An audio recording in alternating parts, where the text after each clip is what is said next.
Parce que personne nous dit jamais rien. Puis si les grands peuvent adopter des enfants, pourquoi les enfants ne pourraient pas adopter des grands?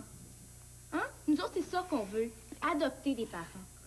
Oh, le chouette.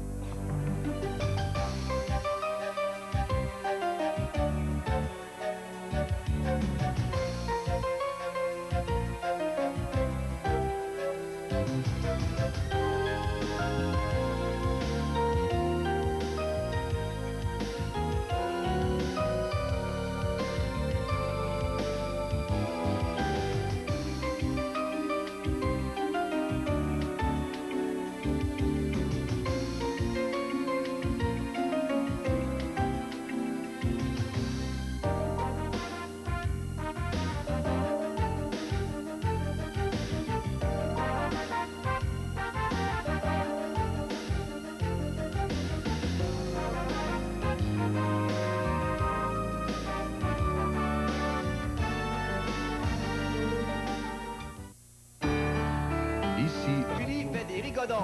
Et Bourassa et Parizeau jouent au jeu du plus menteur.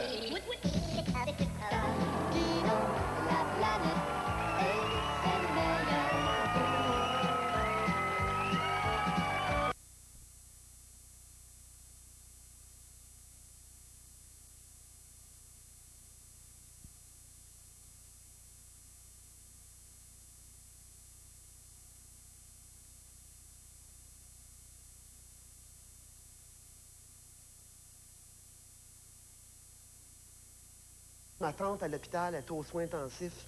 Je suis allé la voir avec ma blonde. Ma blonde, elle ne croit en rien. Ni à Dieu, ni à Bouddha, ni au cèdre, à rien. Imagine-toi pour elle, qu'est-ce que ça peut représenter de voir un corps arrêter de vivre. Quand on est arrivé là, on s'est aperçu que tout le monde qui était là vivait uniquement parce qu'il y avait une machine au pied de leur lit qui faisait...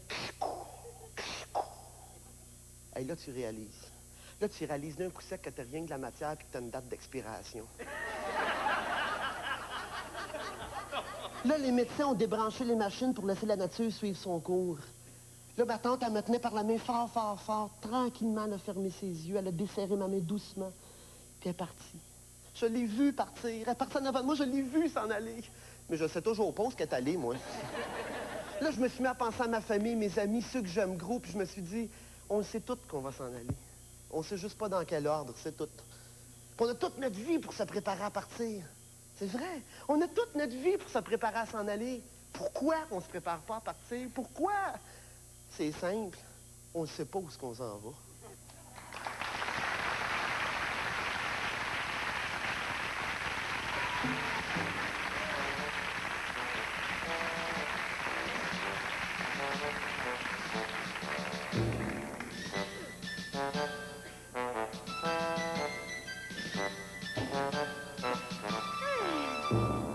Bonjour, mon petit Michel.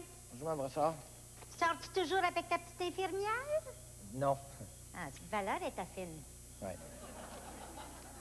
Mme Brassard, c'est une femme sensible. Elle me demande toujours des petites questions comme ça. Elle me fait penser un petit peu à ma mère. Ma mère aussi, c'était une femme sensible. Ma mère, je l'aimais beaucoup. Elle était sensible, genre, à Noël, tu donnais un cadeau, là, elle perdait connaissance. Elle se réveillait, ben, tu en donnais un autre, tu sais. Non, ma mère était fine parce que ma mère, elle me comprenait, tu sais. Tu sais, ma mère me comprenait parce que moi, quand j'étais jeune, je ne pas genre à aller jouer dans le cours avec des chums ou hockey. J'haïssais ça. Moi, j'aimais mieux rester dans la maison. J'ai vu le soleil la première fois, j'avais 13 ans. Non, c'est vrai, dans la maison, c'était le fun parce que je pouvais créer mon propre univers. La maison chez nous, ça devenait la planète Mars ou le désert du Sahara. Moi, dans ce temps-là, je jouais avec des bonhommes de guerre. Tu sais, t'achetais ça en sac de sang, là. Moi, j'en avais 300-400 dans la maison. Partout, il y en avait dans le beurre, sur le frigidaire, ça il y en avait partout. Tous mes bonhommes de guerre avaient un nom. Puis mon préféré, c'était Joe. Ah, Joe, c'est lui qui était de même.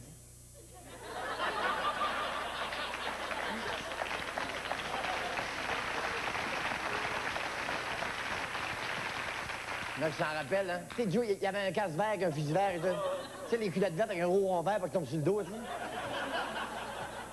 Ah, Joe, c'était mon héros parce que Joe, là, il mourrait jamais. Ben, des fois, il était blessé, mais jamais il mourrait. Sauf la fois que ma mère a pas de connaissance. Je me rappelle cette fois-là parce que je m'étais enfermé dans la chambre de bain. Puis pour pas que ma mère rentre dans la chambre de bain, j'avais mis une chaise devant la porte. Je vais vous montrer. J'avais pris une chaise comme ça. Je suis dans la salle de bain. je mets la chaise devant la porte. Comme ça, je savais que ma mère n'était pas capable d'ouvrir la porte, même avec une tournevis, rien. Là, cette fois-là, l'aventure, là, c'est que Joe, il avait été fait prisonnier par les Japonais. Non, c'est vrai. Là, les Japonais avaient attaché Joe après la chaîne du lavabo.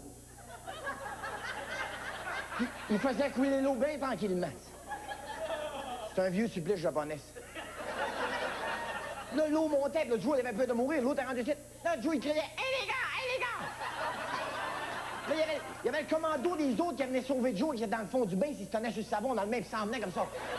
On s'en vient, Joe, on s'en vient! Là, Joe, il criait « Hé, les gars! Hé, les gars! On s'en vient, Joe, on s'en vient! » Là, le commando, il monte sur la serviette le long du bain. « Hé, les gars! Hé, les gars! On s'en vient, Joe, on s'en vient! » Là, le commando, ils font tomber la bouteille de shampoing pour passer entre le bain et la toilette. « Hé, les gars! Hé, les gars! On s'en vient, Joe, on s'en vient! » Là, il fallait que tu avances la toilette.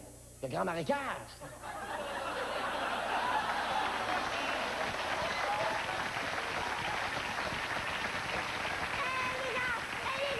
On s'en vient, Joe, on s'en... Là, ils voulaient pas nager dans le marécage demain, c'est ce qu'ils ont fait. Ils ont pris la brosse à dents à mon père, ils sont intéressés après, ils ont commencé à nager. Là, le commando s'en venait dans la toilette. Juste comme il arrive dans le milieu de la toilette, il y a un Japonais qui a flashé la toilette.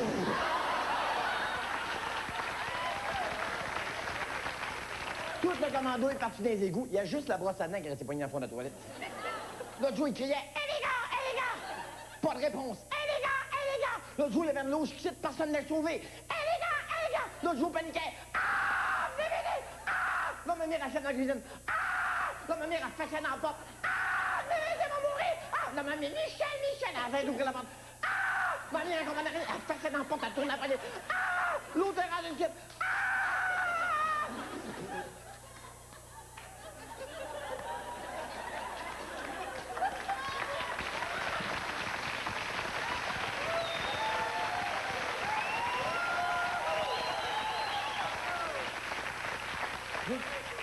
Juste comme Joe est mort, j'ai entendu boum dans la cuisine. J'enlève la porte, la chaise devant la porte. J'ouvre la porte. Il y avait ma mère sans connaissance sur l'eau dans la cuisine. Ma mère avait essayé de sauver Joe. Elle n'a pas été capable. Elle est bien sensible, ma mère. Mais encore aujourd'hui, des fois, j'y pense, là. Des fois, je regarde mon père qui se brosse les dents, là. Et je me dis, maudit japonais!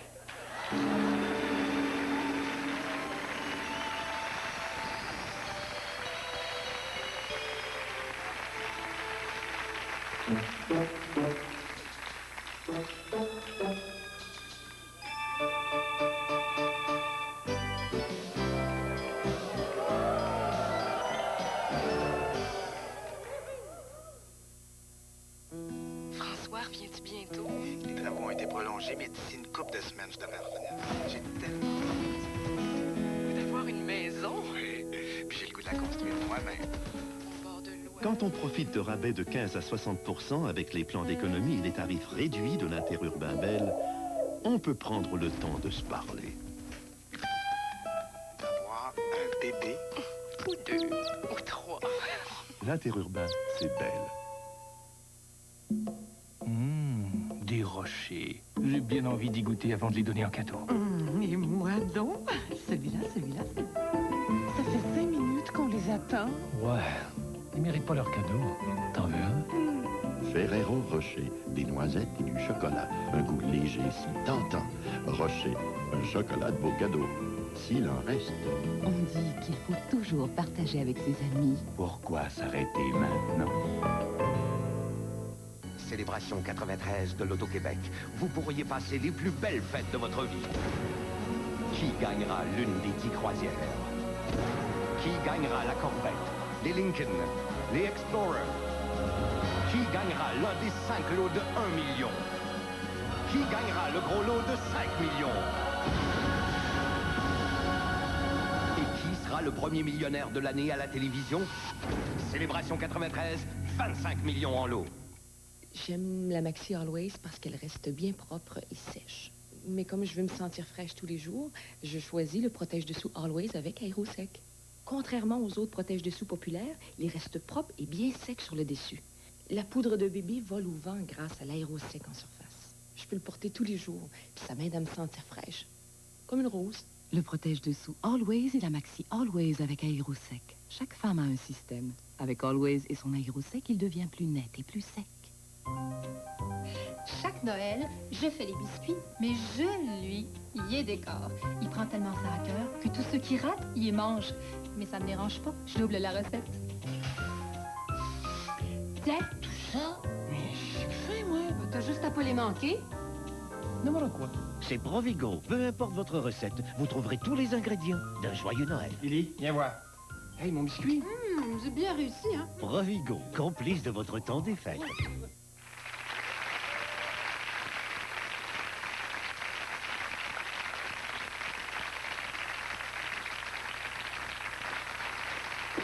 Aïe, aïe, donc.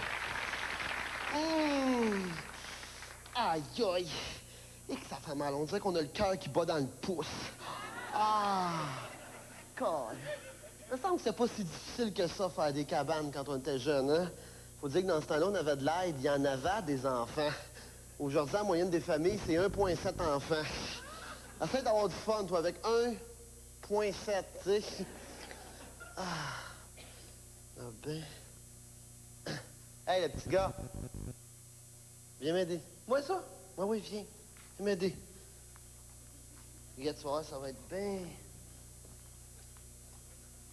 Eh, mon Dieu. Ouais, OK.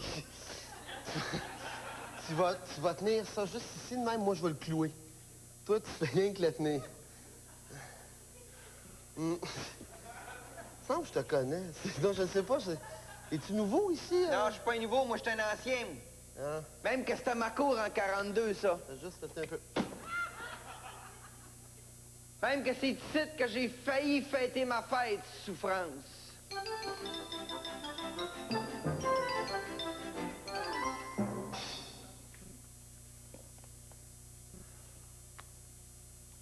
Ça vous fera peut-être pas de différence à vous autres non plus, mais ça a été ma fête aujourd'hui. Ma seule fête de naissance. En souvenir du seul jour dans l'année où j'ai été créé et donné au monde. C'est rien, ça, souffrance? Une des rares occasions de l'année où mon père et ma mère peuvent me prouver à moi, le dernier de la famille, que je suis pas venu au monde par erreur. Pourtant, c'est si bête, hein? J'avais comme un pressentiment que j'allais à mon party. D'autant plus qu'hier à soir, papi et maman, ils ont eu l'air gênés quand je suis rentré dans leur chambre d'un coup sec. Je me suis dit, tiens, l'affaire, ça brasse. Enfin, qu'un matin, j'ai sauté en bas de ma couchette en chantant. Je m'ai lavé à fond, puis j'ai mangé ma soupane avec la souffrance de cuillère, que moi, je dis qu'il y a du verre de gris après, que c'est toujours moi qui l'a. À matin, pas dire un mot sur la game. Hey, même que maman m'a demandé si j'étais malade. Qu'est-ce que j'ai fait de mon avant-midi? J'ai fait le grand ménage du hangar que maman me criait après depuis 3 mois. Puis que papi et moi, on espérait que l'autre se tannerait puis qu'il le ferait. Ben, c'est moi que je l'ai fait. Seul à seul. Un maudit beau ménage. Me disait, ça paye toujours d'être bon, tu sais? Ah, tôt ou tard, ça me sera rendu. Ben, v'là-tu pas, toi, que vers 4 heures, maman m'envoie chez ma tante Marie-Louise pour aller porter le moule en viande qu'on y avait emprunté pour faire les tourtières des fêtes. Je me suis dit, elle est pas bête. Elle veut m'éloigner de la maison, préparer le banquet, faire les décorations sans que je les dérange, hein? Ben, elle va voir, maman, qu'elle a mis au monde un garçon psychologique.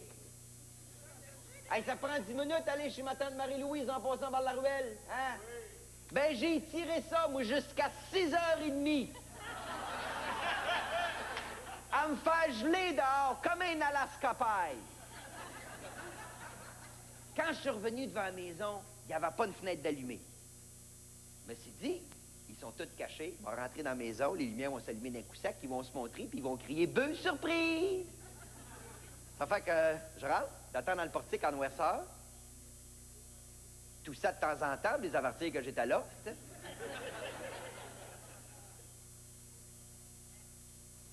Là, après 5 minutes, il m'est venu comme un doute. Allume la lumière, fait le tour de la maison, il n'y avait personne. Sur la table de la cuisine, il y avait un message de maman. Si ton père arrive, tu lui diras que je suis allé faire le lavage chez Rosalba. Si t'as faim, tu trouveras du rôti à fraîche entre les 2 châssis. Oublie pas de remettre le pain dans la boîte à pain.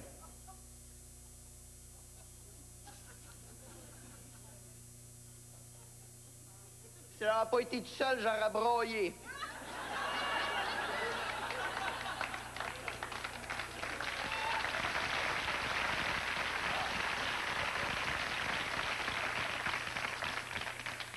J'ai pas mangé. Mais je suis allé dans le hangar, puis le tas de cochonnerie, il est tout éparpillé, puis j'ai cassé 3 fois la confiture. C'était un malheur trop grand. Elle le réalise pas encore complètement. Vous me direz, ça coûte cher être une frère de Fridolin. Puis ton père et ta mère sont pas des plus millionnaires? Ouais. Ben, moi, vous répondre, moi. Qu'est-ce que vous faites de la pinte presque pleine de crème sûre qu'il y avait dans la glacière? Qu'est-ce que ça aurait coûté de faire une belle plotée de sucre à la crème avec ça? D'autant plus que de nos jours, avec 10 cents, tu peux acheter assez de liqueur pour écœurer un régiment. Quand je pense, tu sais, mais t'as tout préparé une réponse, moi, pour l'adresse qui était pour me déclamer. Tout aussi bien de vous la lire, comme ça je l'aurais pas faite pour rien. Chers parents, chers amis, c'est trop.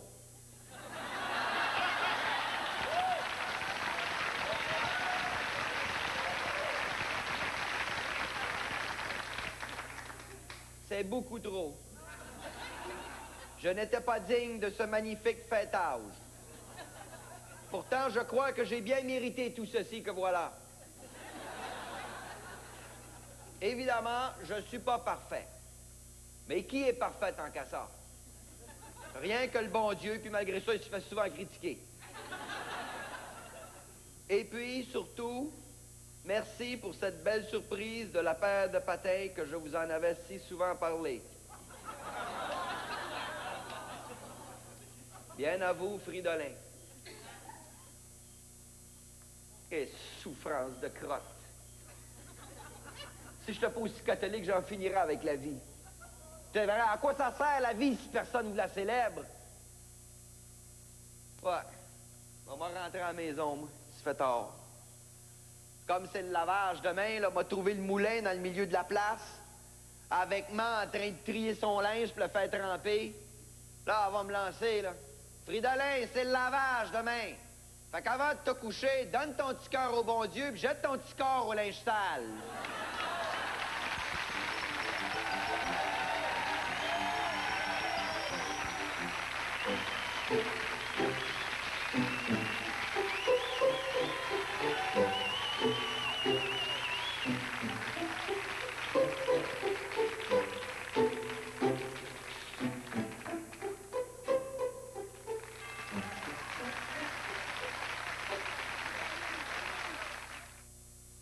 Ah, ça fait bon cœur de voir Noël avec les étoiles. Ici, il y avait des bien beaux présents, comme des téléphones, des machines à répondre. Puis à cette heure, il y en a qui vont jusqu'à 50 pièces de moins cher. Il y avait et tout des certificats cadeaux de l'interurbain qu'une personne peut donner à sa parenté dans d'autres. C'est Noël, je vous le dis, je m'en vais le gâter, mon homme. Les best-sellers de la téléboutique Belle, des cadeaux qui parlent avec le cœur. Une bière authentique.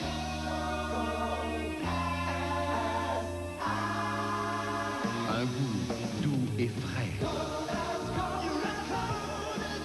Toujours filtré à froid. Molson O'Keeffe présente la nouvelle Miller Genuine Draft filtrée à froid. Le goût qui vient du froid.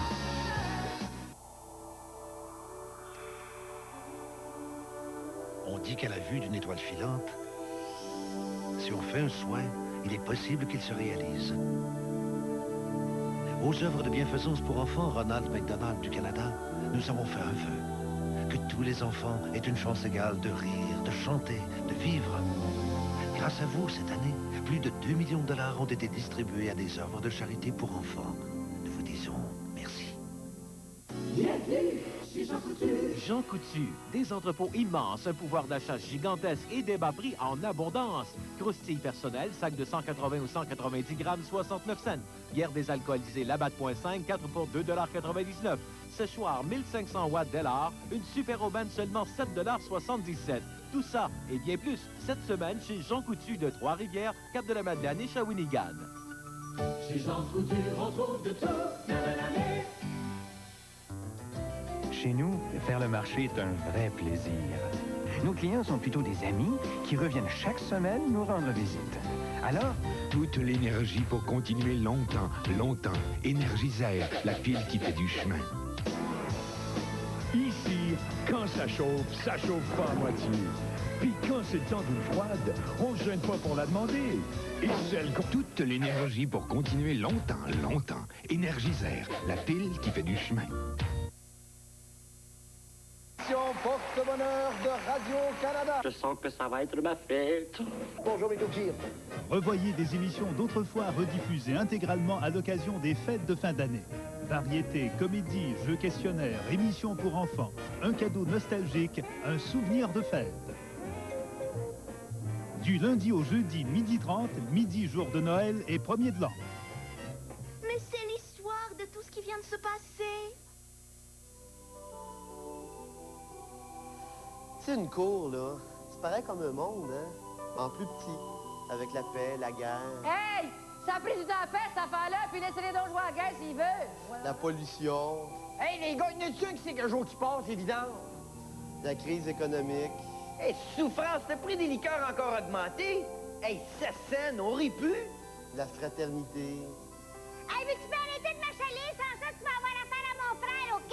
C'est parce qu'il est précis, hein? Non? Je saurais pas. Bon, c'est pas grave. Mais il dit que ce sera... On peut croire que ce sera la fin du monde. Oui. Hein? Mais croyez-vous à ça? Non, vraiment pas. Non. Au fond, vous ne croyez pas du tout à Nostradamus. Hein? Non. Et je suis sûr... Non. Et je suis sûr que en fouillant les 1000 quadrans, on en trouvera un où on verra l'élection du président Clinton. Ah, ça va. Il faudra trouver le mot Clin, ou le mot Hinton, ou président, ou chef. En fait, si on veut s'amuser, et si on veut peut-être comprendre ce que vous dites, moi, je me permets tout de même de suggérer Moi, j'ai les compris lectures. ce qu'il a dit, moi. Oui, toi, oui. 5 minutes, Toi, il parle, t'es le pauvre particulier. monsieur, là. Alors, il y a ce livre, La vie de Nostradamus, qui est publié chez Belfond par l'auteur, c'est un interprète, Louis Schlesser. Je suppose. Et Nostradamus, dont vous parliez de la traduction de Jean-Charles Fonbrun. Hein? Oui. Et je pense que c'est peut-être important qu'on lise pour comprendre qu'on ne doit pas prendre au pied de la lettre, c'est le temps de le dire. Et je dirais, dans l'édition de 1980, on ne parle pas du sida. Ça n'existait pas. Par contre, je vous assure que dans les éditions de 1990, on voit Nostradamus prédire le sida. Monsieur Claude Lisotte, on vous souhaite une bonne année. remercie. Et notre prophétie, c'est que vous reviendrez nous voir. Bon, c'est vous qui pouvez la réaliser. Bravo, M. Claude Lisotte. Merci infiniment, M. Lisotte. Bravo. Et il est prédit par Nostradamus lui-même, on a réussi à l'interpréter avec M. Lisotte, que dans les secondes qui suivent, on va vous présenter un reportage fort intéressant sur cette exposition des crèches d'ici et d'ailleurs qui sont présentées, et ce jusqu'au 17 janvier à la bibliothèque Gabriel Roy. Oui, d'ailleurs, dans quelques secondes à peine, on y est, c'est juste là.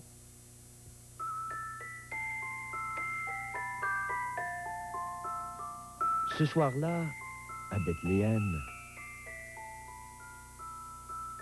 ainsi débute l'histoire de la Nativité, et c'est la même scène pour tous les peuples du monde. Une scène, 1000 visions, et bien sûr, des millions de petits Jésus. Crèche ou tipi, âne ou chameau, au pays du soleil levant jusqu'aux lunes des glaciers. Et si Marie était mexicaine, Joseph italien, visité dans une hutte bolivienne par des rois mages portugais, imaginez.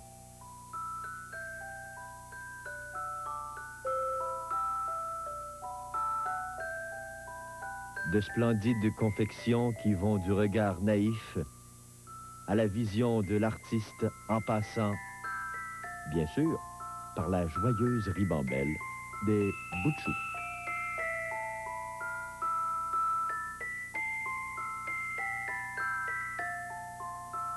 Et dans ces 50 crèches d'ici et d'ailleurs, tous les petits Jésus se donnent la main sans distinction ou discrimination.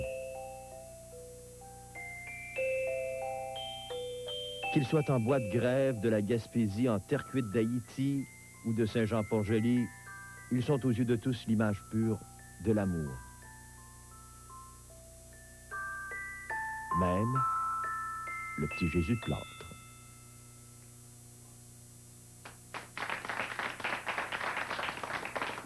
Eh bien voilà, on est vraiment dans l'ambiance et on le sera davantage au cours des prochaines secondes. Quand on était jeune, c'était vraiment trop loin de nous être astronaute. Maintenant, oui, ça le devient.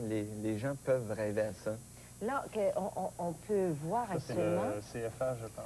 Oui, le télescope Canada-France-Hawaii. C'est le télescope Canada-France-Hawaii. En fait, la coupole, l'espèce de bâtiment extérieur, c'est un observatoire qui est conjointement administré par le gouvernement canadien et le gouvernement français. Et puis ça, ben, disons que c'est ce qu'on pourrait voir de l'intérieur. On voit une partie du ciel étoilé avec... on devine vaguement le télescope dans la tout silhouette ça. du télescope. La silhouette du télescope. Pour le commun des mortels, on a l'impression que c'est vraiment loin, éloigné de nous, inaccessible. Et pourtant, grâce au planétarium, Pierre, on peut, entre autres, oui, se familiariser davantage. Oui, il y a plusieurs façons de se familiariser avec l'astronomie. Il y a bien sûr, à travers les lectures, à travers l'utilisation d'instruments d'observation pour amateurs, que ce soit des petits télescopes, des jumelles. Il y a aussi, bien sûr, des visites au planétarium, que j'encourage fortement, évidemment. Mais il y a également, Mais vous au planétarium, la vérité, là. J'adore ça. Oui? J'adore ça. Un peu comme Robert racontait avant l'émission, je me lève le matin et j'ai hâte d'y arriver. C'est aussi passionnant de travailler au planétarium que de probablement faire de la recherche en astronomie. Moi, une chose qui me fascine toujours, c'est quand on fait rentrer des jeunes enfants dans la salle. Parce qu'on reçoit un public très varié au niveau de l'âge. Il y a des personnes âgées qui viennent, il y a des enfants de 4, 5 et 6 ans à qui on adresse un spectacle particulier qui est fait pour des enfants de cet âge-là. Et ce qui me fascine toujours, c'est d'entendre les murmures des enfants lorsqu'on allume le ciel très doucement. Un peu, on essaie de reproduire un crépuscule. Alors, les étoiles s'allument une après l'autre. On voit apparaître les planètes. D'ailleurs, on voit en ce moment le projecteur Zeiss, qui est l'instrument principal qui nous permet de reproduire le ciel étoilé. Et ce qui est absolument extraordinaire, c'est donc d'entendre les murmures de ces enfants-là, de sentir leur émerveillement lorsqu'on leur présente le ciel pour la première fois. Parce qu'une chose qu'il faut comprendre, c'est que la plupart de nous sommes citadins maintenant. Et en ville, on voit très peu les étoiles. Malheureusement, il y a la pollution aussi. Ben, c'est la pollution qui est responsable de ça. On voit très peu les étoiles, on voit encore moins les objets plus diffus, comme des nébuleuses ou des galaxies. Donc, venir dans un planétarium, ça permet aux gens de renouer avec leur ciel, parce que ça leur appartient. Et malheureusement, la pollution est en train de nous l'enlever tranquillement. Et c'est pas seulement un émerveillement pour les enfants, mais les enfants de mon âge, je peux vous dire, quand on est au planétarium installé comme ça, en train de regarder ce spectacle, c'est fabuleux. Ouais. Vous en avez un là qui se poursuit jusqu'au 10 janvier 93. L'Étoile des Mages, c'est ça. C'est un spectacle qui est un classique. Ça fait 26 ans que le planétarium existe et ça fait 26 ans qu'on présente un spectacle sur le thème de l'étoile de Noël. Qu'est-ce qu'on peut toujours voir? Le projecteur Zeiss. C'est une horloge, c'est ni plus ni moins qu'une horloge, avec un système d'engrenage qui permet de reproduire les mouvements des planètes et des étoiles par rapport à ces planètes-là et par rapport à l'horizon. C'est une belle machine, hein? C'est une belle machine, c'est une machine coûteuse, mais qui fonctionne extrêmement bien. Coudons, vous autres, là, qui observez les planètes et les étoiles, est-ce que vous croyez à ça, là, aux extraterrestres, aux soucoupes volantes? Pas vraiment, pas vraiment. On croit à la vie. On croit à la vie extraterrestre. On croit qu'il y a probablement des planètes dans d'autres systèmes solaires où la vie peut s'être développée. Simplement, dans notre galaxie, il y a 200 milliards d'étoiles. Il y en a à peu près là-dessus 10 qui sont semblables au Soleil. Donc, on parle d'à peu près 10 à 20 milliards d'étoiles qui sont semblables au Soleil. C'est à peu près impensable de croire que le Soleil est la seule étoile qui serait accompagnée d'un cortège de planètes. Et il semble que l'apparition de la vie, ce soit un phénomène relativement naturel, donc ça ne demande pas des conditions très, très particulières. Alors, la vie est probablement présente dans notre galaxie et ailleurs dans l'univers.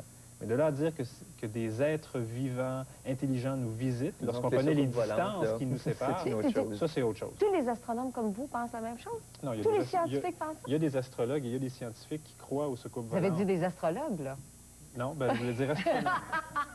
Il y a des astronomes et des scientifiques qui croient aux soucoupes volantes, mais ce qu'il faut comprendre, c'est que jamais personne n'a été capable d'apporter de preuves concrètes de l'existence, qui démontrerait hors de tout doute l'existence des soucoupes volantes. On a des preuves circonstancielles, des gens qui observent des phénomènes, qui les interprètent de telle ou telle façon, mais jamais personne encore n'a été capable de fournir une preuve qui résisterait à l'analyse scientifique pour prouver que les soucoupes volantes existent. Est-ce qu'on vous a déjà fait votre carte du ciel? Non, j'ai toujours refusé. Vous avez toujours refusé? Pourquoi? J'y crois pas. Je ne peux pas y croire. Madame, tantôt, a dit quelque chose d'intéressant. L'astrologie, c'est un art. Et en tant que tel, j'ai rien contre l'astrologie. Mais lorsque l'astrologie se veut scientifique, lorsqu'on utilise un langage pour dire, Disons par qu'on exemple, sourit à ce moment-là. qu'on utilise des ordinateurs et que ça rend la chose plus sérieuse, là, j'ai de la difficulté avec ça. Parce qu'à mon avis, on trompe les gens en leur faisant croire qu'il y a dans l'astrologie quelque chose de sérieux ou quelque chose qui permet de faire des prédictions qui sont valables. Je voudrais savoir une chose.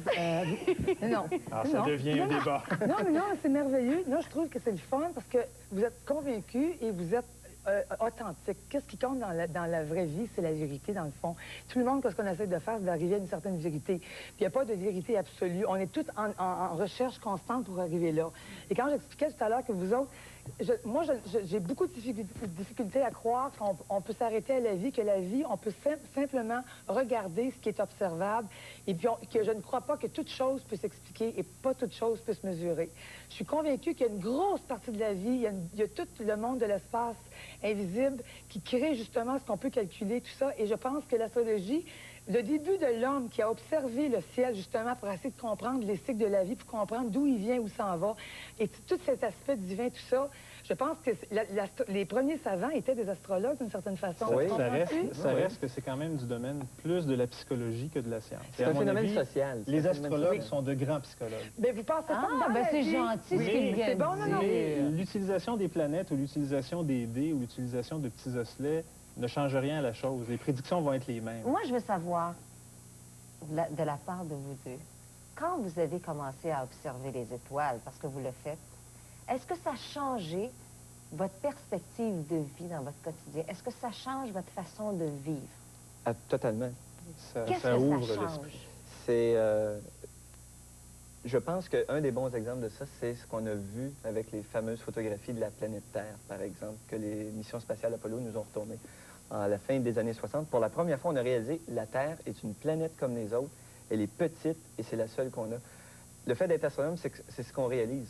On est vraiment tout petit. C'est immense. On le réalise tous les jours. Donc, vous le réalisez tous les jours dans votre quotidien, dans votre façon aussi de vous comporter avec les autres.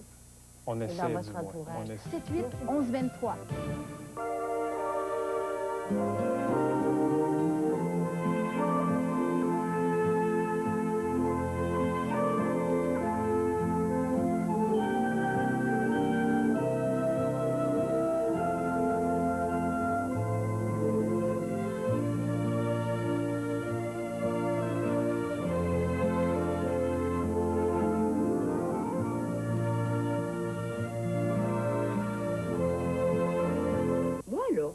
Je fais le ménage dans 5 maisons différentes par semaine. Débordante d'énergie et de courage, elle remue ciel et terre pour ceux qu'elle aime. Entrez dans le monde de Marilyn, du lundi au jeudi, 19h.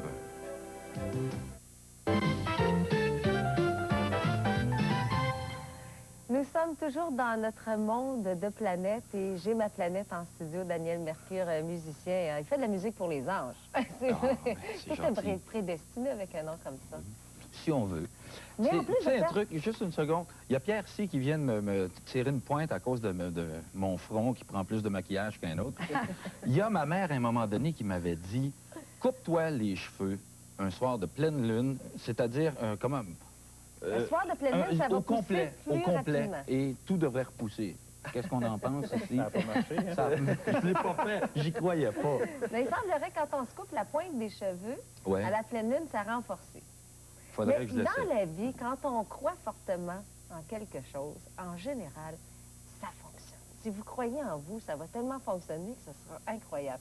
Et Pierre... C'est ça. C'est-à-dire qu'en plus, depuis que je vis à la campagne, bon, j'ai un petit télescope, un petit 3 pouces, là. Et puis, je le mets à l'extérieur et souvent, j'observe la Lune parce qu'on ne peut pas voir bien plus loin que ça. Quelquefois, on voit Jupiter et ses satellites et ça m'intéresse beaucoup. Ça t'est venu de ton enfance, ça? Je ne l'ai pas vu encore. Je ne sais pas si ça donne... C'est ça. C'est l'été... Mais Jupiter, beaucoup plus souvent que le reste. J'aime beaucoup. C'est venu de l'enfance? Il y a un de mes frères... Dans le temps des fêtes, il y a un de mes frères, le plus vieux chez moi, s'est toujours intéressé à ça. Il a fait beaucoup d'astronomie, de trucs, il est pilote d'avion, etc. Le ciel l'a toujours intéressé. Sauf que moi, il y a un truc avec lequel j'avais beaucoup de difficultés, moi, c'est l'infini. Quand on pense à l'univers, à la grandeur, j'ai un haut le cœur, j'ai de la difficulté avec ça. T'es pas le seul, non, Daniel. Moi aussi. C'est pour ça que j'aime mieux parler peut-être d'astrologie que d'astronomie. Ça me Ça fait ça. t'étouffe, oui. Oui, C'est c'est comme tellement l'éternité. Pour moi, c'est trop grand. J'arrive pas à... Notre cerveau, on plonge là-dedans, c'est fascinant. Ah, ben peut-être, mais ça prend le apprendre à temps pour vivre pouvoir avec le ça. faire. Mais moi, j'ai été tout à l'heure, là, j'ai eu un serment comme ça quand Robert, qui est un scientifique, nous disait, ben moi, j'observe le soleil, entre autres, qui va mourir. Là, tout de suite, mais il dit dans 5 milliards. Dans 5 milliards d'années. Ce qui est intéressant, c'est que les recherches qu'on fait, les démonstrations qu'on essaie de faire, nous montrent d'une part qu'on n'est pas grand-chose et qu'une vie humaine, dans le fond, c'est insignifiant dans le sens par rapport au reste de l'univers. Alors, ça peut, dans le fond, nous apprendre à être heureux. Si à quoi correspondent nos problèmes lorsqu'on sait que le Soleil, dans 5 milliards d'années, va disparaître? C'est une histoire, c'est une leçon de relativité extraordinaire, je trouve. Mais tu trouves pas que ça nous ramène à nous dire à quel point on est extraordinaire, puis on est des enfants d'un infini c'est-à-dire que si on regarde... quelque chose de la façon que ça se tient tout seul, comme une horloge qui fait tic-tac, tic-tac. C'est ce qu'on dit, les astrologues, nous autres. On dit le cœur de l'homme est à l'entité de l'homme, son corps, ce que le soleil est à l'entité de la galaxie. On voit ça comme des êtres qui vivants, des forces divines extraordinaires, ce que Dieu est à l'univers tout entier. Moi, je trouve que ça nous ramène à nous. C'est quoi la planète du mouvement? Parce que celle-là aussi, vous l'avez. Ah, moi, le Mercure, de toute façon, Mercure, ça bouge beaucoup. C'est la communication. La planète de la musique?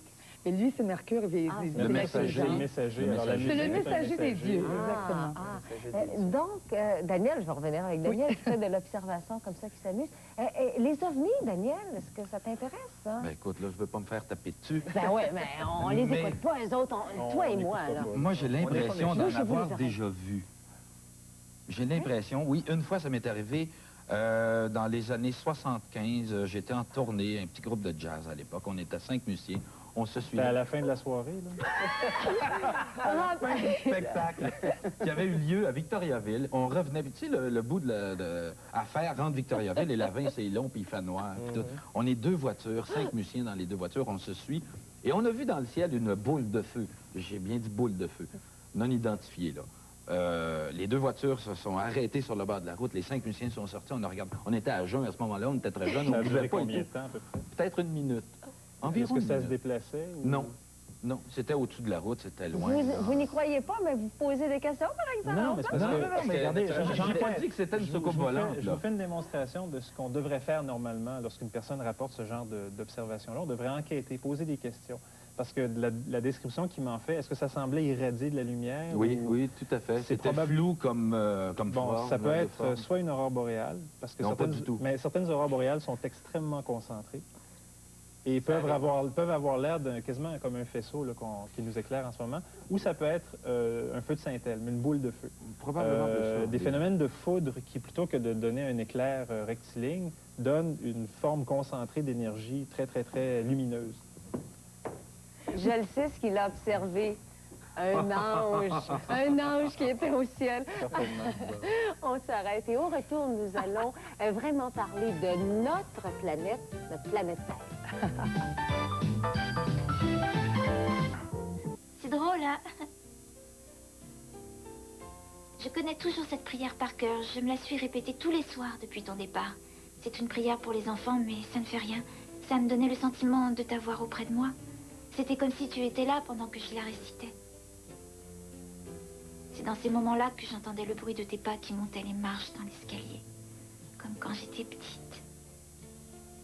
J'étais sûre que tu m'entendrais. Tu vas t'endormir tout doucement. Je prie le Seigneur de me laisser entrer au paradis. Et si je meurs cette nuit, Jésus me prendra avec lui. Heureux les petits-enfants, car le royaume des cieux est à eux. Merci. Merci d'être revenu malgré tout.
avec moi le ya-ya. Assis mon chéri, c'est qu'elle m'a quitté lui, c'est le ya-ya.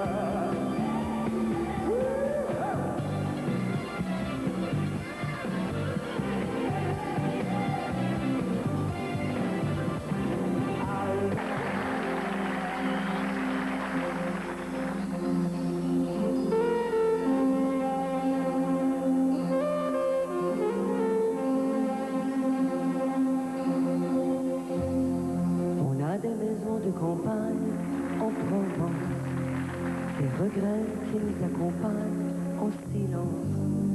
On vit derrière des limousines de cristal, on fait la une des magazines des étoiles. On est des gens d'un autre monde pour des gens qui nous embrassent et nous poignardent en passant. On signe des chèques en blanc et des autographes. On fait semblant de ne pas voir et les photographes. On est tellement fragile, passer minuit sur la ville, automne devant une feuille blanche, acteur à 3 jours des planches. On est tellement fragile, des vues non vues sur un fil, malgré l'amour du public. Même si on se fout des critiques, on est souvent fragile et adolescent.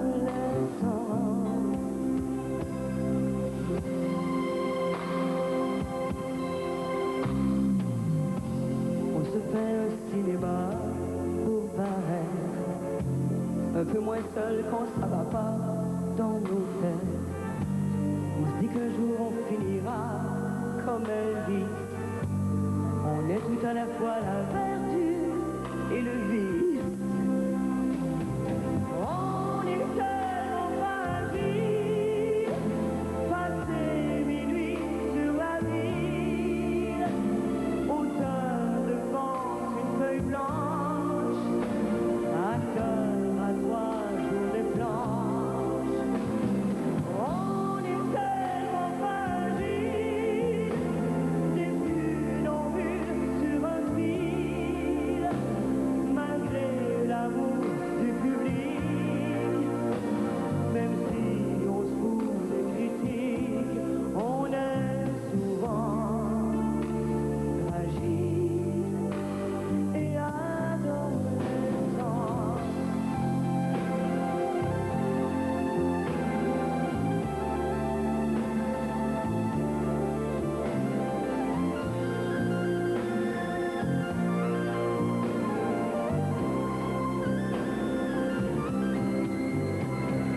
On est tellement fragile, passer minuit sur la ville, automne devant une feuille blanche, acteur à 3 jours des planches. On est tellement fragile.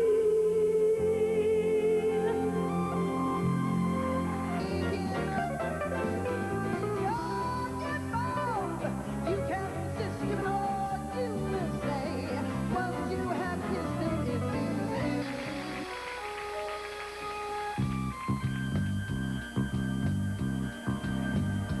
When the moon is in the 7th house and Jupiter aligns with Mars, then peace will guide the planets and love will shield the stars. This is the dawning of the age of Aquarius, age of Aquarius,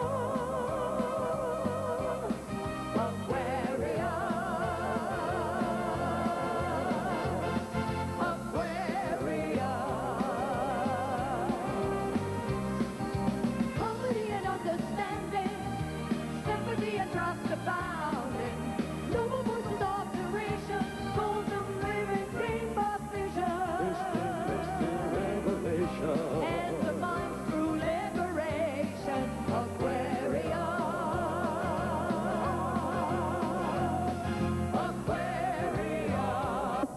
là auprès des enfants souffrant de leucémie.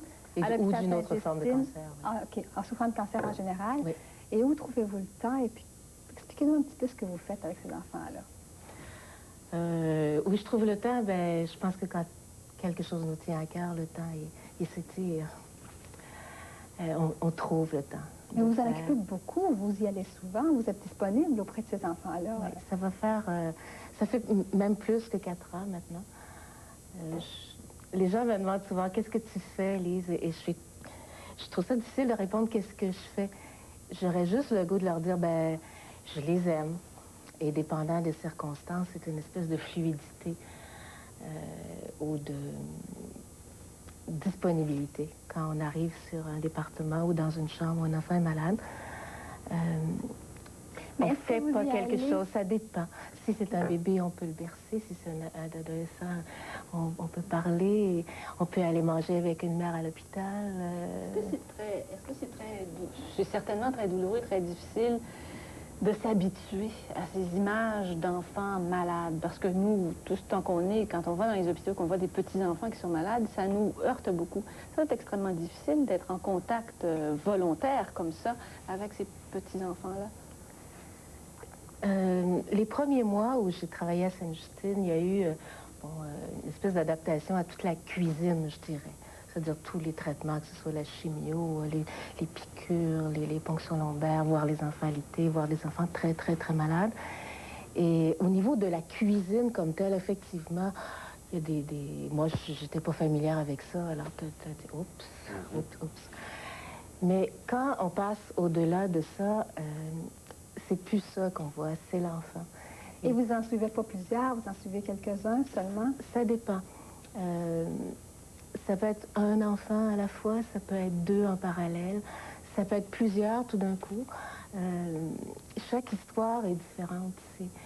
La couleur de mon intervention est différente selon chacun des enfants. Il n'y a pas une histoire qui se ressemble, et ça, depuis le nombre d'années que je le fais, c'est vrai qu'il n'y a pas une histoire qui Mais qu'est-ce qui vous amène, Lise, à commencer une chose comme ça?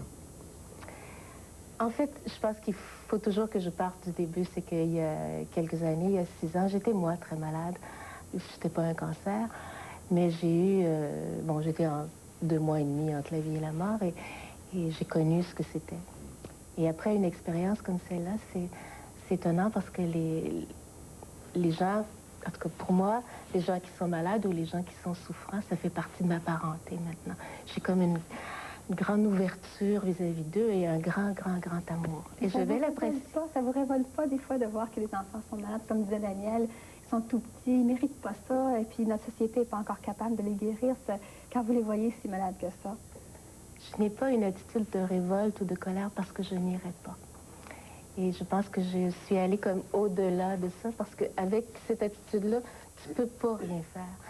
Quand j'arrive dans la chambre d'un enfant, si il est bien cette journée-là, c'est correct. Si il est tendu, s'il est nerveux, s'il est souffrant, j'accepte aussi. Si un enfant décide... Oui. 10 mois, parce que ça va jusque-là, là. Oui. Vous les accompagnez dans la mort? Ça doit être épouvantable arrivé, d'accompagner un petit enfant de 7-8 ans dans la mort? Moi, je lui apporte quelque chose d'un peu spécial. Évidemment, il y a les médecins, il y a les infirmières, les travailleurs sociaux, les psychologues qui agissent à un certain niveau. Moi, j'agis à un autre niveau qui est strictement un niveau d'amour. C'est d'être là, d'accepter là où ils sont rendus. Et si un enfant décide qu'il s'en va, c'est correct aussi. Et j'accepte cette... Et comme comédienne, est-ce que vous utilisez un petit peu ça auprès des enfants pour les faire rêver, les faire... C'est sûr que c'est un avantage. Moi, je dis toujours qu'en partant, je pars avec un avantage parce que pour un enfant, je ne suis pas menaçante. Le fait qu'il me voit à la télévision ouvre souvent des portes. Après, moi, j'ai à les laisser ouvertes et à faire ou à être ce que j'ai à être vis-à-vis d'eux. Mais c'est vrai que ça fait une espèce de fantaisie. Ça les fait rêver. Je crois que quand il y a la souffrance, quand il y a la mort, quand c'est difficile, c'est peut-être la seule chose qui reste, c'est la beauté, la magie, le rêve. Et ça, oui, moi, je peux leur apporter. Mais qu'est-ce qu'ils disent à propos de la mort, ces enfants-là? Est-ce qu'ils comprennent ce que c'est? Qu'est-ce qu'ils peuvent dire à propos de ça? Chaque histoire est différente. Chaque enfant vit sa mort ou sa vie d'une façon différente. C'est rare qu'un enfant va carrément s'installer et dire, bon, on va parler de la mort, ou veux-tu parler de la mort? Sauf qu'avec des images, moi, avec mon intervention, parce que je raconte beaucoup, on réussit à passer cette espèce de sérénité et de dire, bon, mais on s'en va faire un voyage. C'est pas comme des adultes, c'est vraiment différent. On agit avec des images, avec des couleurs, avec des coups de soleil. Et je pense qu'ils en ont très besoin. Est-ce qu'il y en a des coups de soleil? Est-ce qu'on en sauve des fois? Est-ce que vous en avez vu, vous, parce qu'on dit qu'il y a de plus en plus de victoires sur les cancers? Il y en a de plus en plus de victoires. En avez-vous vu qui en sont sortis? Oui, oui. Je pense que, bon, c'est maintenant au-delà de 60% des enfants qui s'en sortent. Évidemment, le travail que je fais me met en contact avec des enfants plus malades puisqu'ils restent à l'hôpital puis qu'ils reviennent souvent. Mais quand je vais au camp de Leucan, par exemple, et l'été, et là que je vois le nombre d'enfants qui les cheveux ont repoussé, puis ils sont roses, et puis ils ont vaincu ça, c'est un beau cadeau pour moi, mais pour tous ceux qui travaillent avec eux aussi. Espérons que vous êtes un bel exemple pour d'autres personnes qui vont vouloir s'impliquer bénévolement. Vous pouvez toujours nous téléphoner, on peut vous dire où appeler pour vous donner un petit peu de temps à ces gens-là qui peuvent... Puis il y a beaucoup de façons de le faire, et ça ressemble à chaque...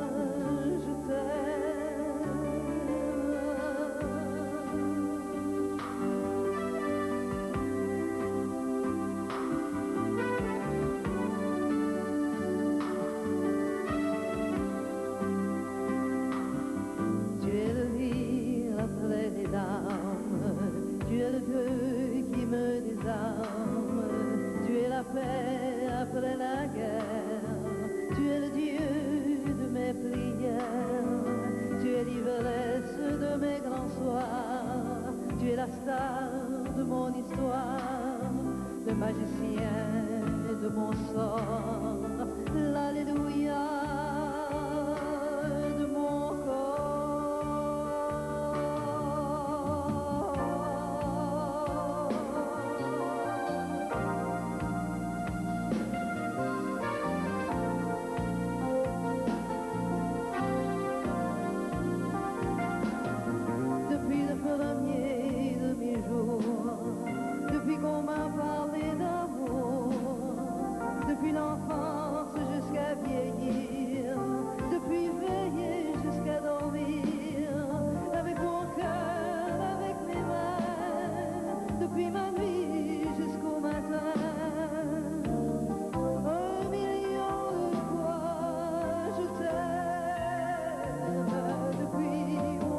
ma parolière me dit tout le temps, tu changes toutes les paroles des chansons. Mais c'est la ligue de l'improvisation de la chanson. Ben oui, je chante. Ben là, faudrait que je la réécoute, je ne sais pas ce que j'ai dit, là. C'est peut-être une toute nouvelle chanson avec une version extra. Alors, elle m'avait dit qu'il n'y aurait pas, il ne serait pas question de chat dans cette chanson, mais je dis, mais il en est question.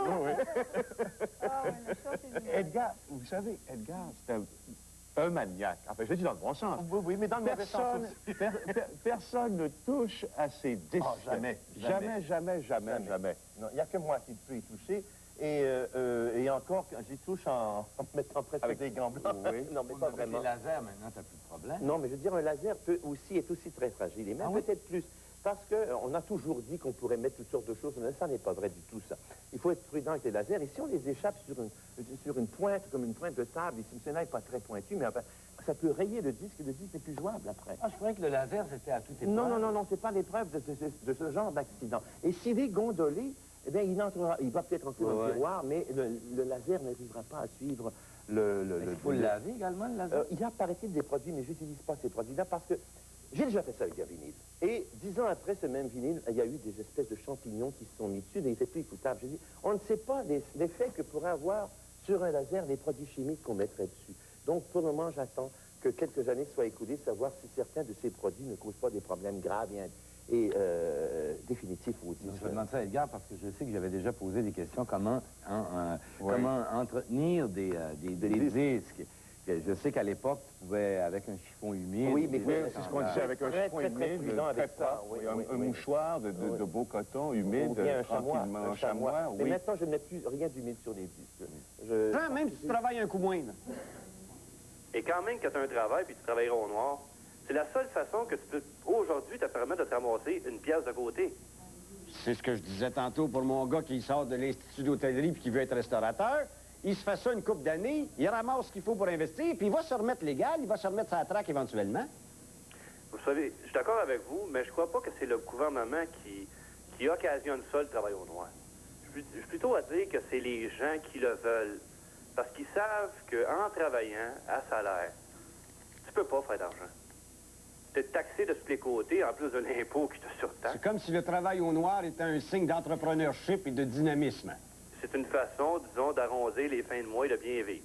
L'économie souterraine sert souvent une classe de la population décidée à réussir coûte que coûte. De conclure l'économiste Fréchette, évidemment, la collectivité perd des revenus. Mais c'est un signe de vitalité économique. Quand le travail au noir devient un signe de vitalité économique, il faut vérifier nos ministres qui veulent revitaliser l'économie. Ils passent à côté carrément. Merci, monsieur. D'accord. À du travail au noir pour obtenir des services, 21 donc, non, on n'utilise jamais cette formule.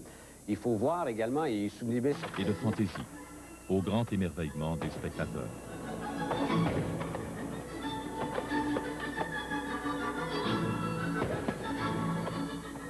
Grâce à une musique bien choisie, plusieurs de ces soirées se veulent un voyage au pays de l'imaginaire et du fantastique.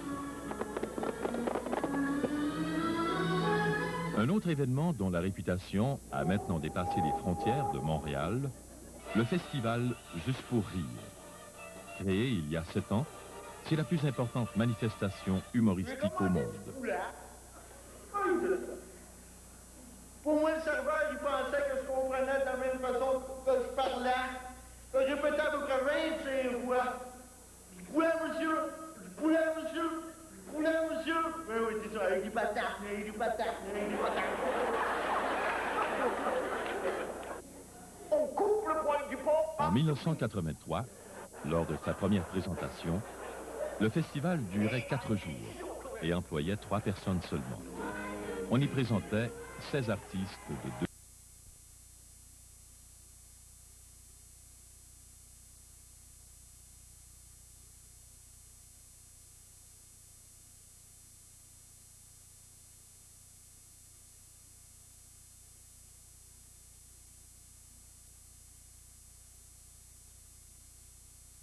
Vous pourriez éventuellement être sous certaines circonstances, mais c'est pas probable. Est-ce que je serais blessée, malade ou morte si vous aviez... Ça serait triste tout ça. Écoutez, non, je ne serais ni blessée ni malade ou morte. Non. Est-ce que je serais dans le besoin, monsieur? À quel point de vue, besoin? Ben, monsieur, le besoin financier, notamment. besoin de secours financiers, comme par exemple, je pense qu'en ce moment aux allocations... Au chômage, au chômage. Alors voyez-vous, Chômage. monsieur Baudin censure les lettres au pénitencier. Oh. Bien. Mais alors, c'est plus précisément d'ailleurs au centre fédéral de formation. Le centre fédéral de formation, ce sont les plus jeunes. Le ministère de la Justice, alors. J'enlève le ministère de la Justice. On a oublié la Justice.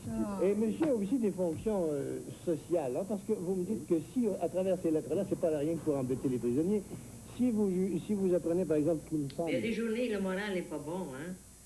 Tout va mal. Le lendemain, on est correct. Puis on va étirer. C'est en essayant de tirer, déplier vos coudes, on redescend droit. Droit lentement. Et jusqu'en... OK. Changez de côté, vous vous êtes trompé. Et on y va.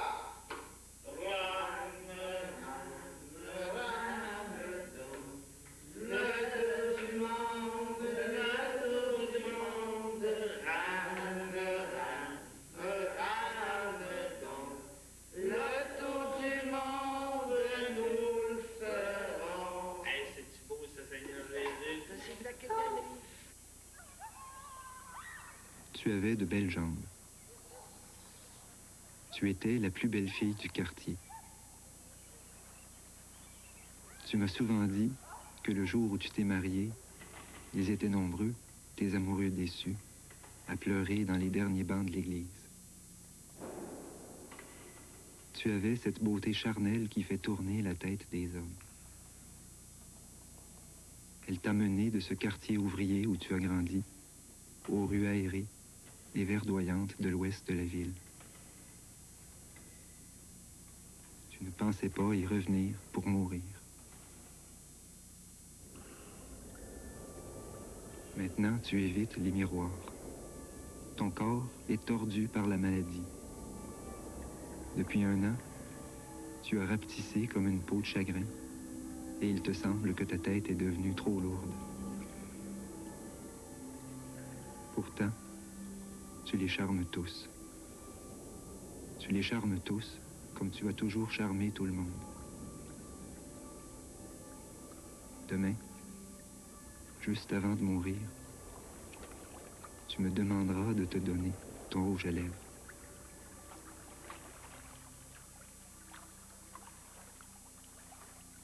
Qu'est-ce qui vous a amené ici? J'ai eu un accident cérébrovasculaire.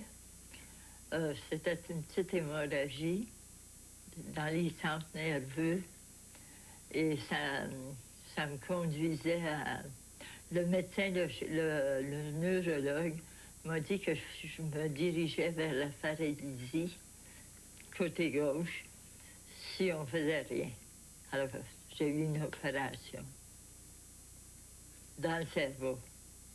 Il m'avait averti d'avance que c'était très dangereux, que je pouvais perdre mes facultés mentales, il fallait paralyser même jusqu'à la mort. Mais moi, j'avais pas le choix, parce que je paralysais. Alors, je l'ai accepté. Puis, il y a eu des séquelles. Mais au point de vue des facultés mentales, j'espère que je suis revenue. Ben moi, j'étais partie en voyage à Bécomo. Puis en arrivant là-bas, j'avais débarqué sur le bateau à Tadoussac. J'étais arrêtée à Forestville pour prendre une crème glacée, tout allait bien. En arrivant à Bécomo, en sortant de l'auto, là, c'était pareil comme si je tombais dans un gouffre. Comment essayer de quitter sa maison sans le vouloir comme ça? Ben, j'ai pu me préparer parce que j'ai été 1 mois et demi quand même à l'hôpital. Et puis, je voyais pas comment je pourrais prendre soin d'une maison. Je voyais pas comment je pourrais monter les marches qu'il y avait. Parce que c'était un logement à 2e étage. Et puis, je vais prendre un bain. Je peux même pas ouvrir une porte de frigidaire de moi-même. Alors, c'était difficile de penser que je retournerais dans une maison. Comment on accepte ça? Ben, c'est avec le temps. Sur le coup, il l'accepte pas. Moi, j'ai pleuré de toute une semaine de temps sans aller.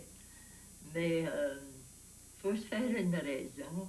Sans ça, ces filles, ça gâche la vie.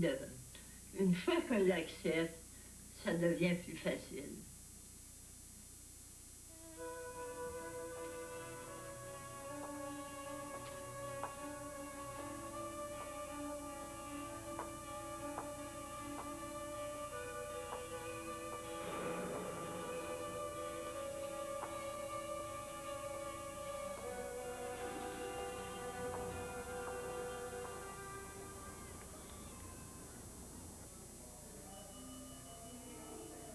Madame Chaput, racontez-moi donc votre déménagement. Pourquoi vous avez quitté la résidence?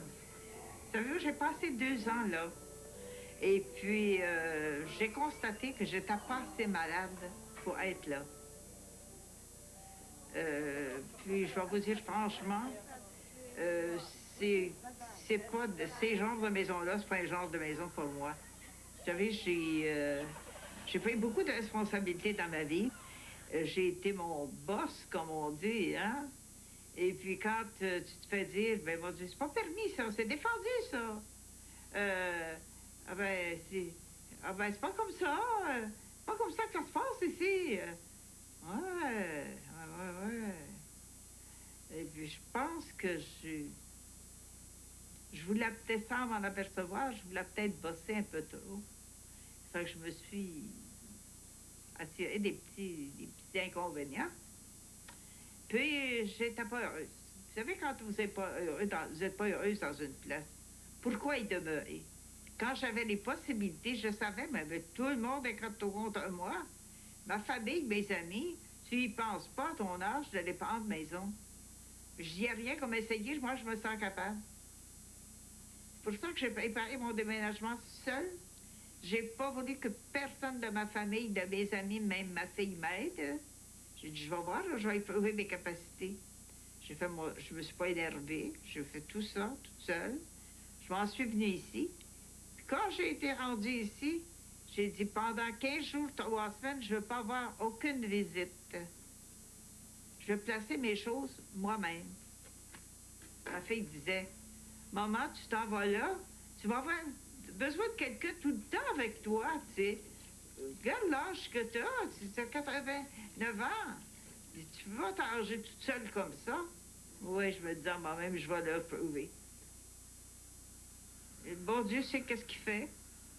Si un jour, je ne suis pas éternelle, hein?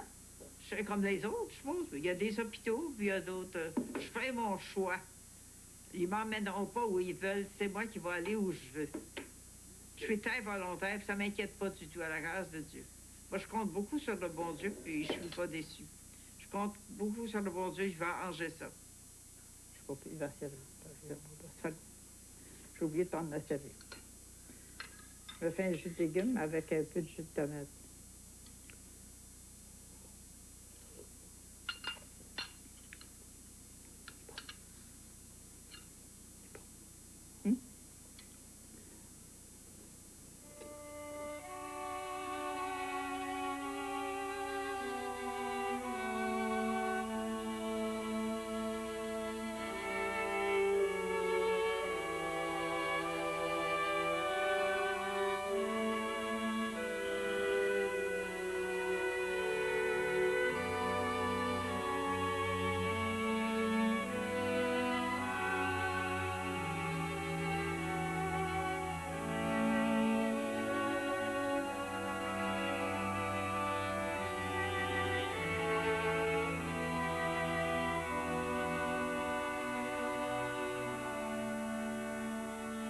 Vous empêche de mourir. Ils vous guérissent pas. Des pilules, j'en ai à la tonne. Vous deux, docteur, je vous défends de rallonger mes jours. Restez bien sûr, puis vous ne voulez pas rallonger. Non. Je dis, raccourcir, ça ne fait rien, mais pas rallonger. Ils font tout ça d'affaires pour nous rallonger nos jours, pour souffle le martyr. Je suis fatigué de ça. Je dis, ben, grande fois, vous voulez pas que je meure? Je dis, moi, j'aimais ça. Mais je dis ça, Richard, mais j'ai fait des crises d'angine, puis j'ai passé proche, puis Laisse donc faire quand on est proche, là. On veut plus. J'ai l'air foi, j'ai une grande foi. Mais par contre, il n'y a pas personne qui est venu nous dire, de l'autre bord, qu'est-ce qui se passait, hein?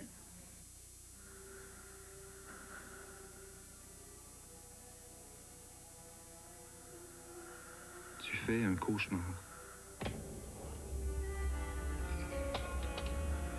Tu rêves que les portes s'ouvrent au deuxième étage, l'étage des sans-mémoire et des confus, et qu'elles s'ouvrent pour toi.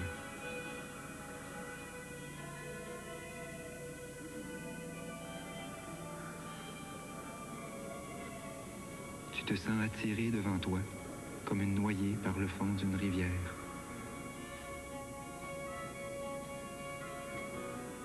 Tu marches, et tu as peur de marcher toujours. Puis, tu arrives devant une chambre où tu vois une photo dont tu sais que tu devrais te souvenir, mais que tu n'arrives pas à identifier. Tu es arrivé à ta chambre. Tu y entres avec le sentiment que tu n'en sortiras jamais.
Moi, je trouve que la vie est belle ici, pareil. Hein, Mme Gérard? Oui. La vie est belle.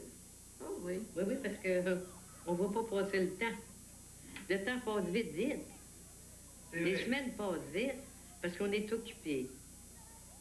Moi, s'il y a quelque chose qui n'est pas à mon goût, je le règle tout de suite. Elle va pas plus loin que ça. Après ça, correct.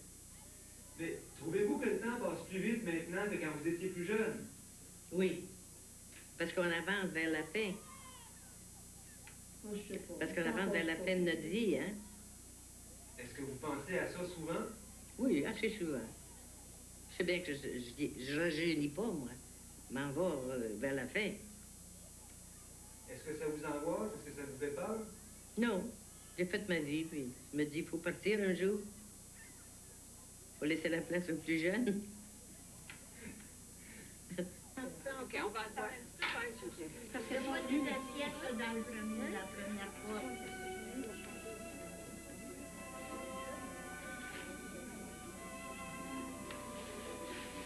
Dans la première fois, Charles, il y a peut-être des assiettes. Non, non, première fois, là. Il y en a pas de raison de l'autre.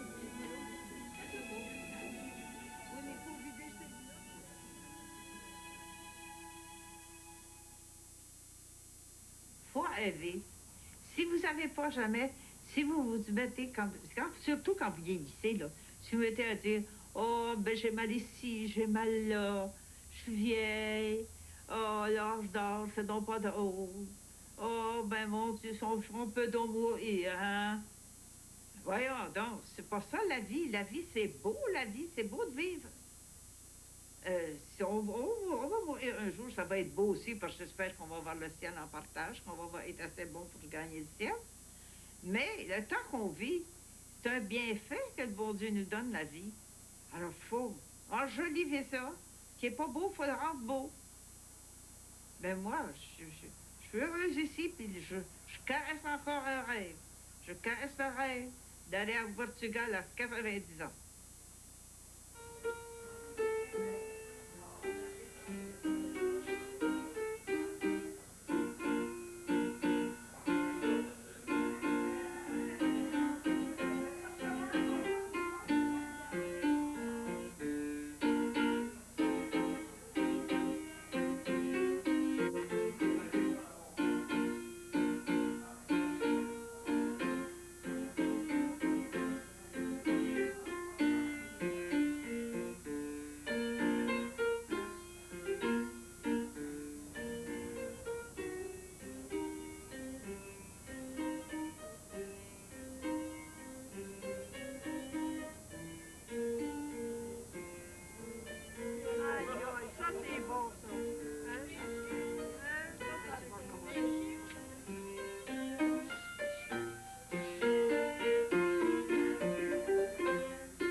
Qu'est-ce que je déplore, moi, Richard, c'est que moi, quand j'étais bien, là, puis que je marchais, puis je sortais, puis tout ce que tu veux, bon, mais là j'étais pleine d'amour, pleine d'amis. Alors, j'en avais des amis en métier en vélo, et j'en avais. Donc là, c'est ça que je trouve dur, tu sais. Quand on est handicapé, on dirait qu'on ne fait pas partie des vivants. On fait partie des personnes qui sont à moitié mortes, tu sais. On est dans notre coin, là, puis on peut parler comme les autres, tu sais.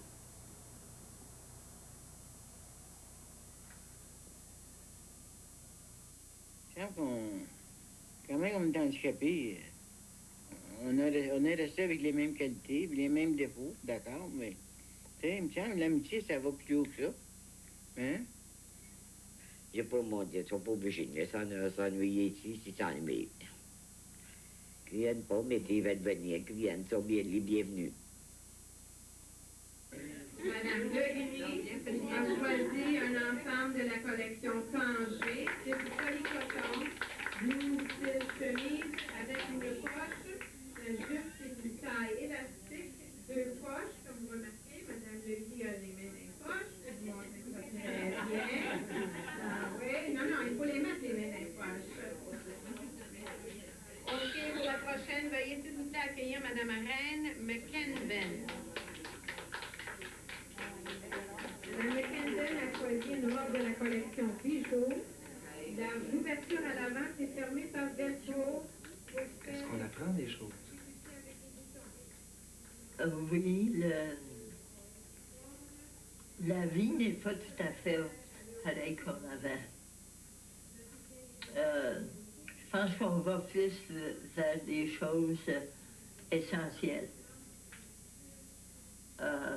On perd, mais on y gagne de notre côté. On y gagne beaucoup. Pour vous, qu'est-ce que vous avez gagné? Qu'est-ce que j'ai gagné? Avant, on s'attache à toutes sortes de choses, plus ou moins matérielles. Moi, je dirais que c'est des valeurs un peu plus spirituelles. Mais il en faut du matériel pour vivre. Mais on y attache trop d'importance. Et ça, avec la maladie, la souffrance, ça nous fait découvrir les choses plus authentiques, plus vraies.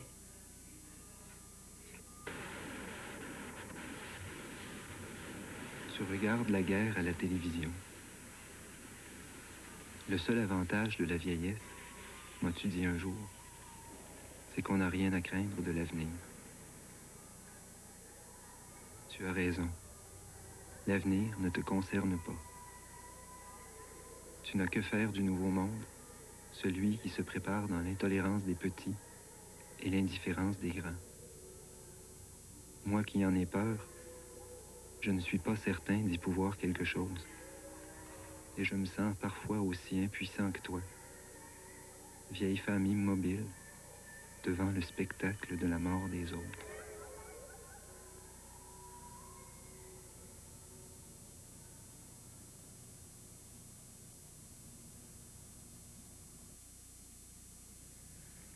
Il y a des gens qui voient leur maladie comme une injustice.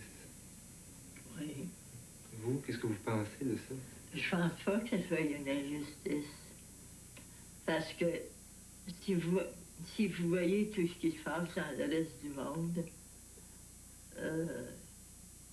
toutes les tortures, les assassinats, toutes ces choses-là, le mal, pourquoi que pour moi, ça serait plus injuste que pour eux autres?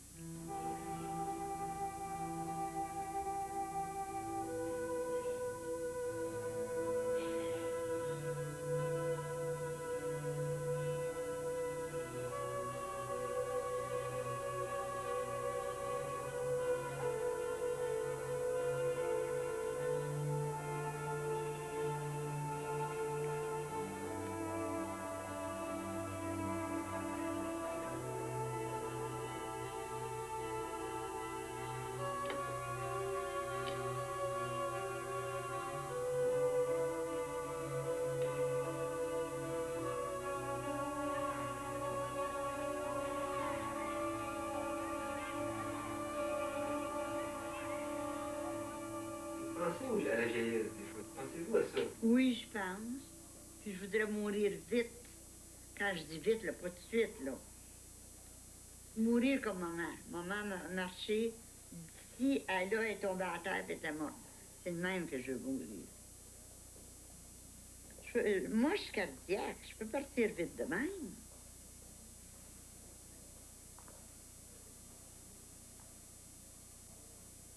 Est-ce que vous y pensez? Non, mais seulement, moi, je veux mourir tout de suite. Je veux pas souffrir. Moi, j'ai pas peur de la mort, j'ai peur de la souffrance. Je suis lâche. On est tous, je pense. Je sais pas. Il y en a qui semblent braves, moi, je suis pas. Parlez-moi donc de cette souffrance-là. Qu'est-ce qui vous fait mal? Tout le système à l'huile, partout. Quand vous dites que vous n'êtes pas capable de grouiller, vous n'êtes pas capable de rien faire. Si j'avais pas de mal, ça ne me fait absolument rien de pas grouiller, de pas parler, de pas rien faire. Mais j'ai trop de mal. Fatigué. De bête à place de Joanne. Sans poids. Ah oui, elle, ça a été son grand bonheur hein, de partir comme ça. C'est ce que vous dites. On était tannés. On était tannés de vivre. Tu t'en vas. Tu sens que tu t'en vas. Tu ne sais plus si tu es réveillé ou si tu rêves. Tu penses à ton mari, mon père, mort il y a un quart de siècle. Tu penses souvent au passé et à lui que tu trouvais si beau. Tu as presque oublié toutes ces escapades avec d'autres femmes et les tiennes avec d'autres hommes. Tu le revois comme tu l'as vu la première fois, avec sa belle apparence et son assurance qui t'ont séduite. Tu l'as beaucoup aimé, cet homme qui était le seul dont tu n'as pas pu faire tout ce que tu voulais. Curieusement, depuis quelque temps, tu rêves à des enfants, mais tu ne sais pas à qui ils appartiennent.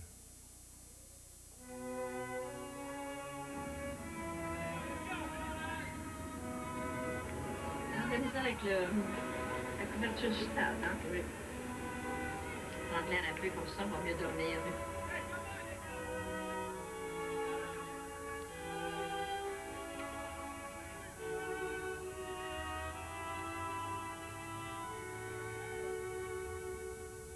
Est-ce que ça vous angoisse, la possibilité d'une rechute, ou est-ce que vous pensez à ce genre de choses-là?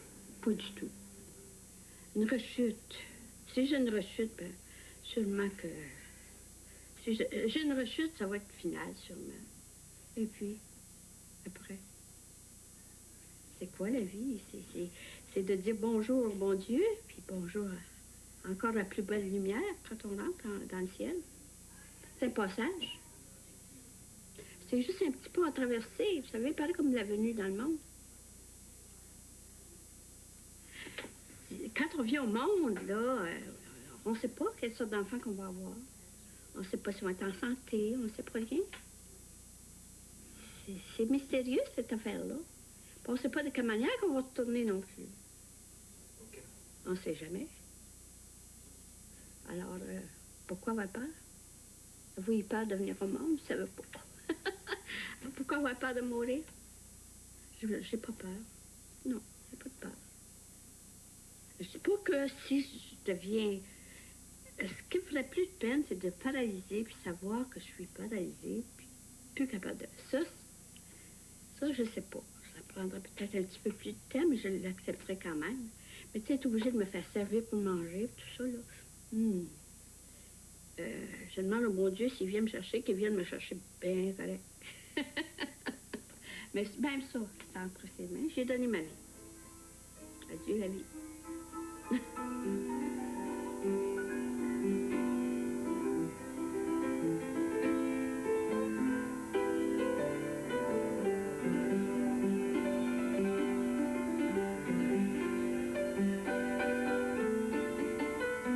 Nous savions bien sûr, depuis le mois de juin de 91, que la guerre avait éclaté dans l'ex-Yougoslavie.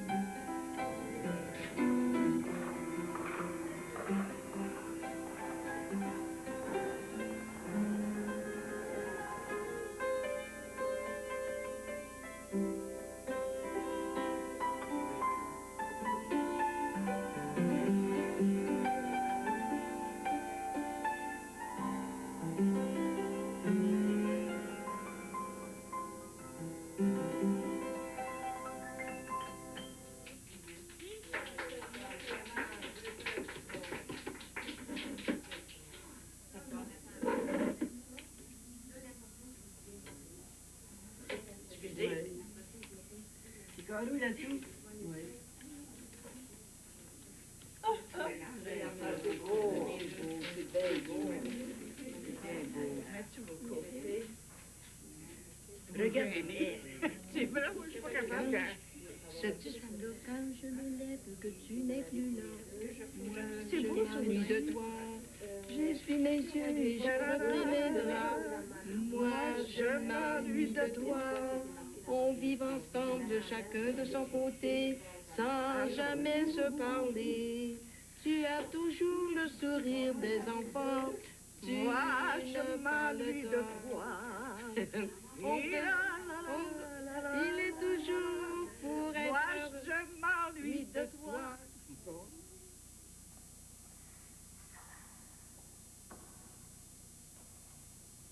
La même.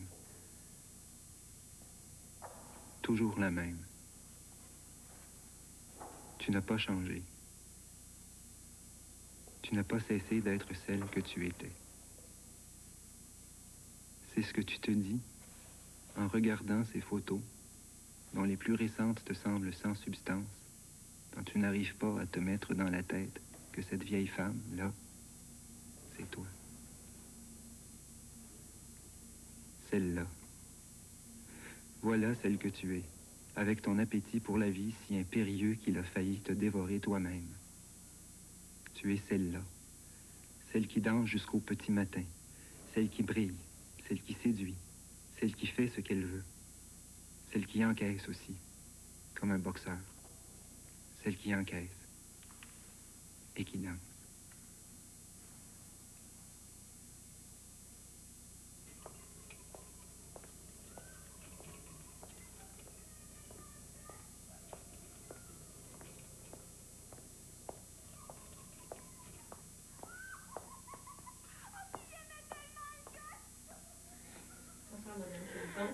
Bonsoir. Pour le médicament? Bonsoir, léger. Oui. Bien. On y va, on y va.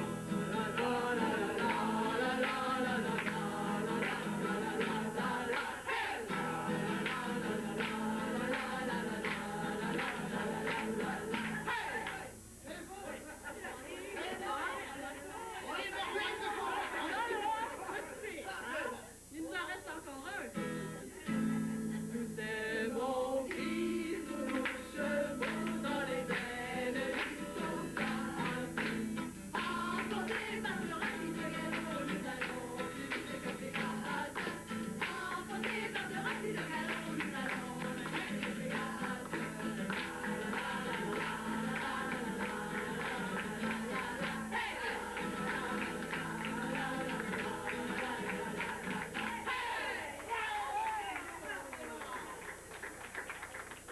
Pas drôle. Je ris tout le temps, mais pas drôle. Pas quelque chose qui est comique. Rendu à l'âge que j'ai là.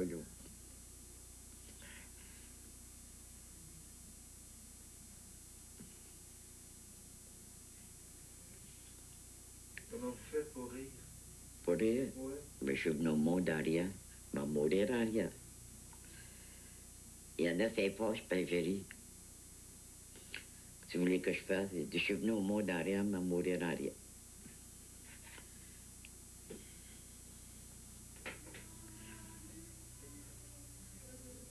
Des douleurs, y a-t-il des moments dans la journée que ça arrête?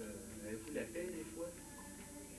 Si ça arrête de faire mal des fois un petit peu. jamais, c'est ça qui est dur. Ça arrête jamais. Quand il me donne mes médicaments, j'attends d'avoir mes médicaments, soit pour monter dans mon lit, parce que je commence à me reposer avec mes médicaments. Mais ceux qui me donnent dans le jour, rien à faire.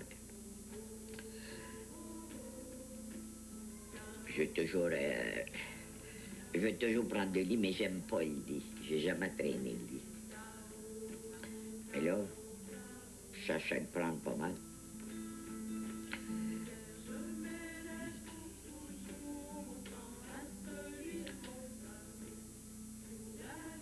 On parle quelque chose de gai. Qu'est-ce qui vous fait plaisir? Qu'est-ce qui me fait plaisir? Tout me fait plaisir. C'est vrai, tout me fait plaisir. Ça me fait plaisir, là, qu'est-ce que je fais là?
Une chose que je me suis promis, que je me ferai jamais d'autres amis. Parce que ça va faire quatrième, puis faire quatrième que je perds. Bon, je m'en fais plus d'amis. Je prends tout. Je parle à tout le monde, puis ça va très bien comme ça. Je dis ça, puis j'ai descendu Mme Philippon, je pense, ce matin, ou hier, pas comme je descends à Joanne.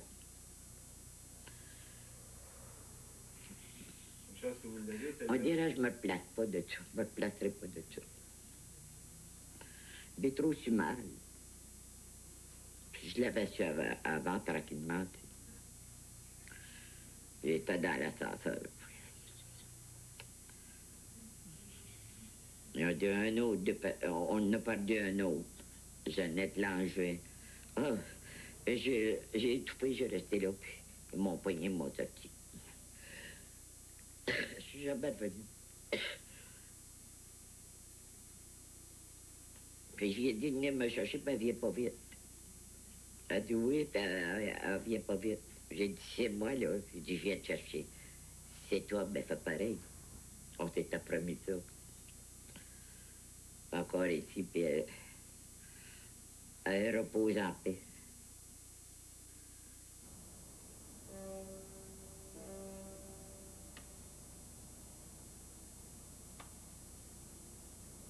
Ton cœur ne battait presque plus.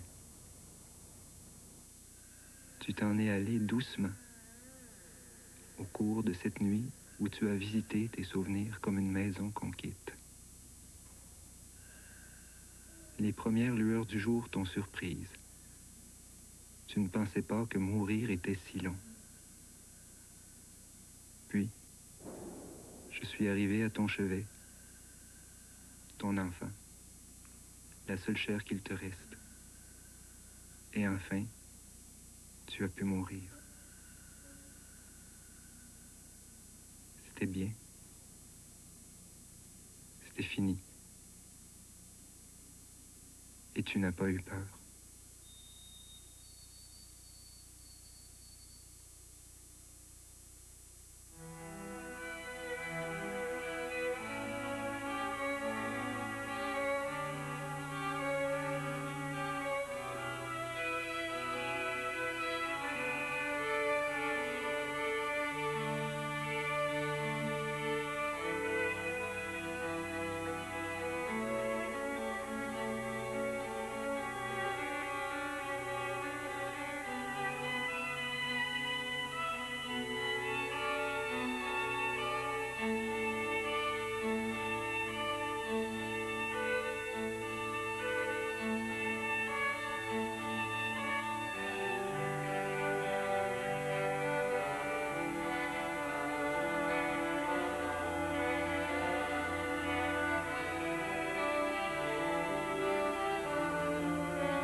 Des fois, papa, je me dis que si on pouvait tous les deux s'en donner des petits bouts comme ça, on deviendrait les plus grands.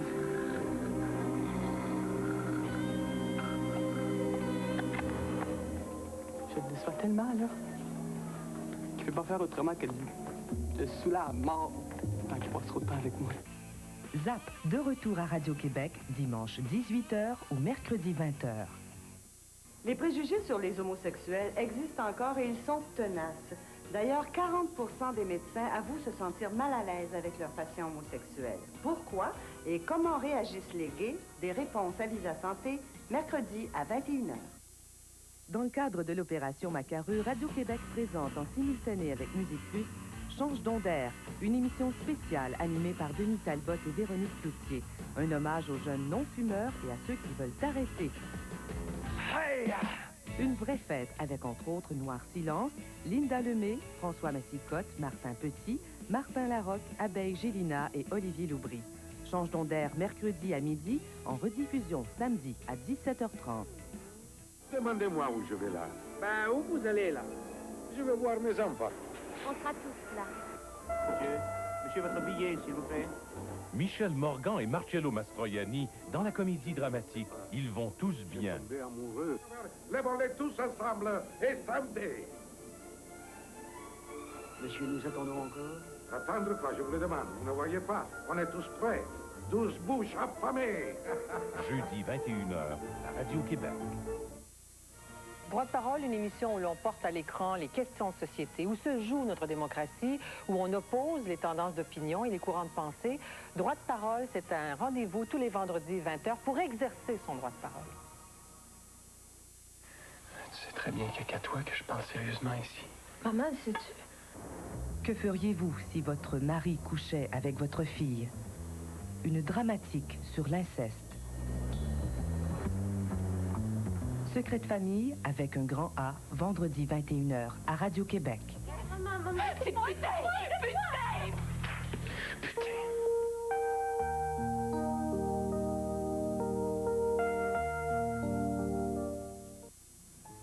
Au maximum, là, t'es 20 ans sur le marché, hein? Entre 15 et 35, that's all. Bachelor avec Pauline Martin. Puis Daniel Bombardier parle littérature. Enfin, le film J'embrasse pas. On veut coucher avec moi? On est où ta blonde? Je ne coucherai pas avec vous. Ni à Séville, ni à Honolulu, ni au pôle Nord. T'en fais pas. À Vivement Dimanche, dimanche 20h à Radio-Québec.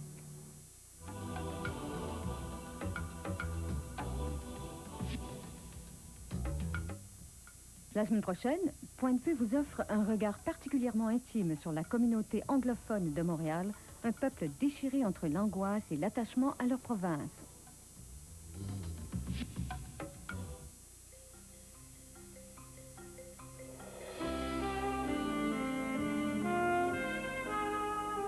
Ici, Radio-Québec.